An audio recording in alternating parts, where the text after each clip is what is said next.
اولین جمله‌ای که ترامپ در اولین دیدار با همسرش ملانیا ترامپ گفت چی بود؟ ماجرای بسیار جالب آشنایی این دو نفر و کار عجیب و خاصی که خانم ملانیا اون روز انجام داد. زندگی ملانیا ترامپ پر از فراز و نشیب‌هاییه که کمتر کسی از اونها با خبره. داستان او از کودکی ساده در یک کشور کمونیستی آغاز میشه و تا رسیدن به پرزرق و برق‌ترین صحنه‌های قدرت و شهرت در جهان ادامه پیدا میکنه. ملانیا با نام اصلی ملانی جاکنافز در 26 آوریل 1970 توی یه شهر کوچیک به نام سونیچا در اسلوونی متولد شد. او در یک خانواده نسبتاً معمولی بزرگ شد. پدرش ویکتور کنافز فروشنده خودرو بود و مادرش خانم آمالیا طراح لباس کودکان.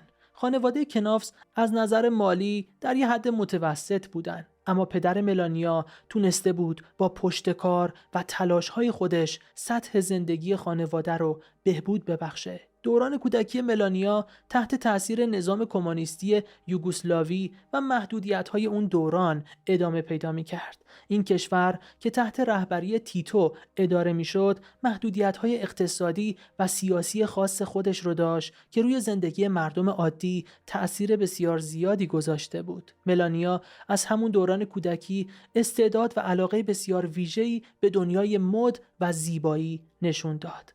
مادرش که توی یک کارخونه لباس کودکان کار میکرد همیشه به دخترش قوت قلب میداد و ازش تعریف میکرد. ملانیا به همراه خواهر بزرگترش توی دوران کودکی با بازی توی محله و شرکت توی برنامه‌های مدرسه زندگیش رو گذروند. گفته میشه که ملانیا از همون کودکی به طراحی و خیاطی علاقه بسیار زیادی داشت و گاهی به مادرش در دوخت لباس کمک میکرد. توی دوران نوجوانی ملانیا به خاطر اینکه قد بلند و چهره جذابی داشت مورد توجه دوستان و همکلاسی‌ها و مردم قرار می‌گرفت. او توی دوران دبیرستان علاوه بر اینکه تحصیل می‌کرد توی مسابقات محلی زیبایی و مدلینگ هم شرکت می‌کرد. یکی از اولین موفقیت‌های او در این زمینه کسب عنوان در یک مسابقه مدلینگ محلی بود که باعث شد مورد توجه آژانس‌های مدلینگ در لیوبلیانا پایتخت اسلوونی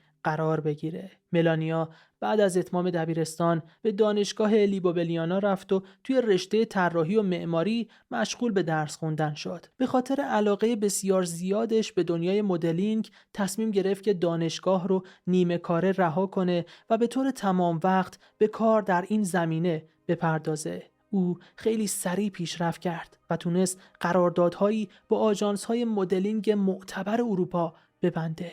این موضوع باعث شد که ملانیا برای کار به شهرهای بزرگی مثل میلان و پاریس سفر کنه و در نمایش‌های مد شرکت کنه. توی سال 1996 ملانیا تصمیم گرفت برای اینکه پیشرفت بیشتری داشته باشه به ایالات متحده آمریکا نقل مکان کنه. او در نیویورک ساکن شد و به عنوان مدل حرفه‌ای مشغول به کار شد.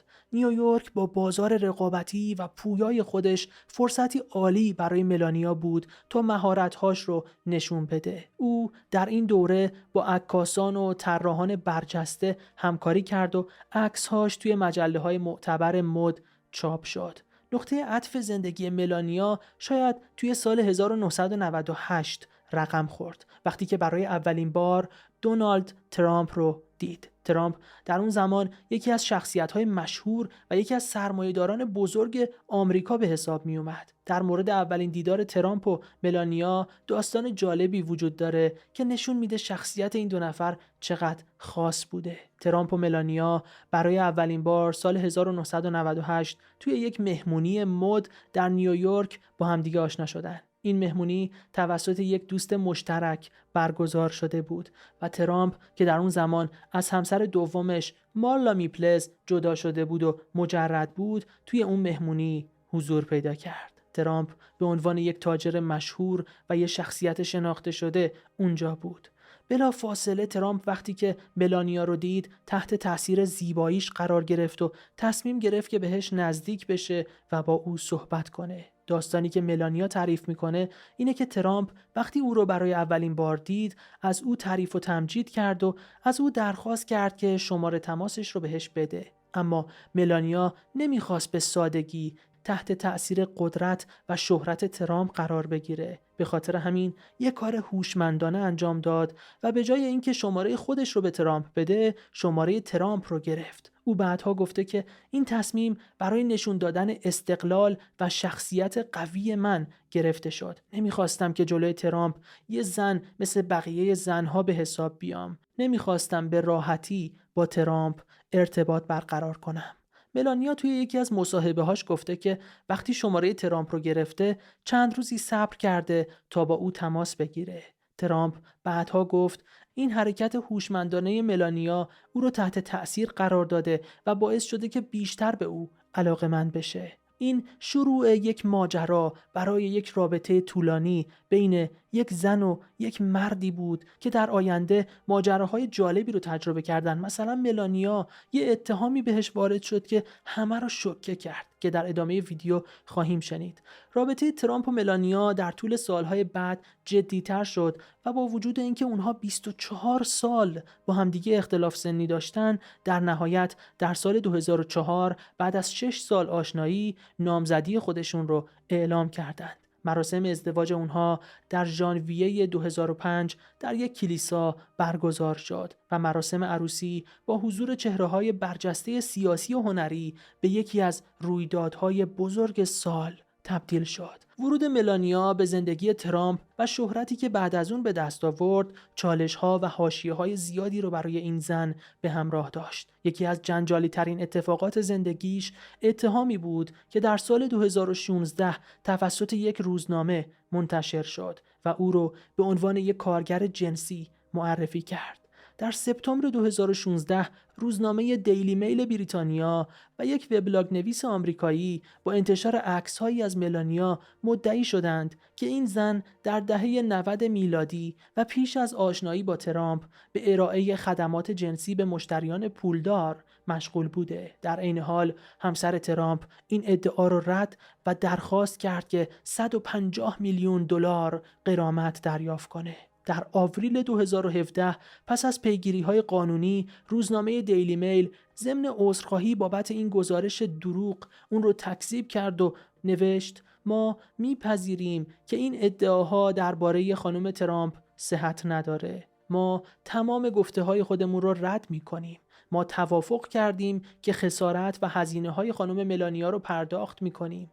میزان پرداخت غرامت این نشریه هم به خانم ملانیا ترامپ حدوداً 3 میلیون دلار گزارش شده. ملانیا با وجود انتقادهای مختلف همیشه سعی کرده تصویر یک مادر فداکار و یک زن مستقل رو به نمایش بگذاره. او و دونالد ترامپ صاحب یک پسر به نام بارون هستند که در سال 2006 متولد شد. ملانیا به تربیت این پسر اهمیت زیادی میده و در مصاحبه‌هاش اعلام کرده که او رو با ارزش‌های خانوادگی و سخت‌کوشی بزرگ میکنه. دونالد ترامپ البته چند تا فرزند داره، حتما میدونید، اما خب ملانیا ترامپ فقط یک پسر به نام بارون ترامپ داره.